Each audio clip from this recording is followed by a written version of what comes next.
Menteri Pertahanan Slovakia Robert Kalinak menuduh ex-Menteri Pertahanan sebelumnya melakukan pengkhianatan karena mengirim 13 jet tempur MiG-29 ke Ukraina dan mengumumkan pada tanggal 12 Juni bahwa ia telah mengajukan pengaduan pidana terkait masalah ini. Melemahkan angkatan bersenjata dengan cara ini yang bertentangan dengan konstitusi Slovakia tidak dapat digambarkan dalam kamus politik sebagai sesuatu yang lain selain pengkhianatan, kata Robert.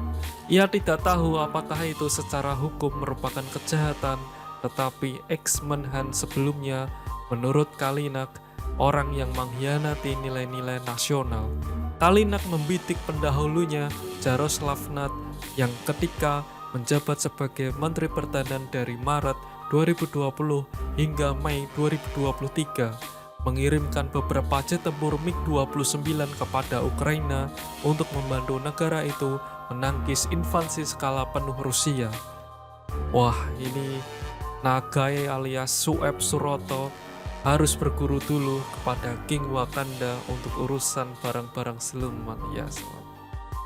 Pada saat itu, Nat mengatakan bahwa jet tempur era Soviet tidak dapat digunakan untuk negaranya dan oleh karena itu merupakan hal yang tepat untuk memberikannya kepada Ukraina.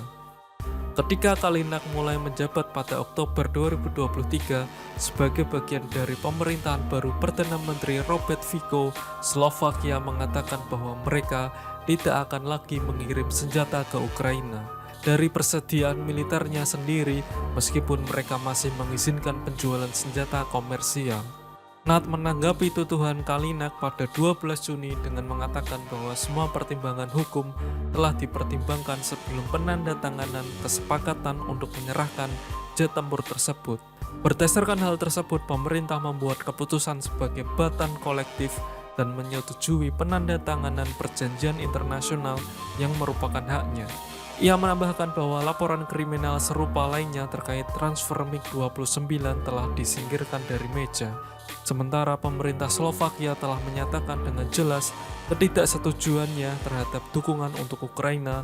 Beberapa orang di negara itu mengambil tindakan sendiri dan meluncurkan penggalangan dana untuk membeli peluru artileri untuk Kiev. Warga Slovakia memulai kampanye amunisi untuk Ukraina pada tanggal 16 April untuk mengumpulkan dana tambahan bagi inisiatif yang dipimpin Ceko untuk membeli peluru di seluruh dunia setelah pemerintah Slovakia menolak untuk berpartisipasi. Dalam waktu kurang dari sebulan, lebih dari 65.000 orang menyumbangkan 4 juta euro dengan satu donatur memberikan sumbangan tunggal sebesar 100.000 euro.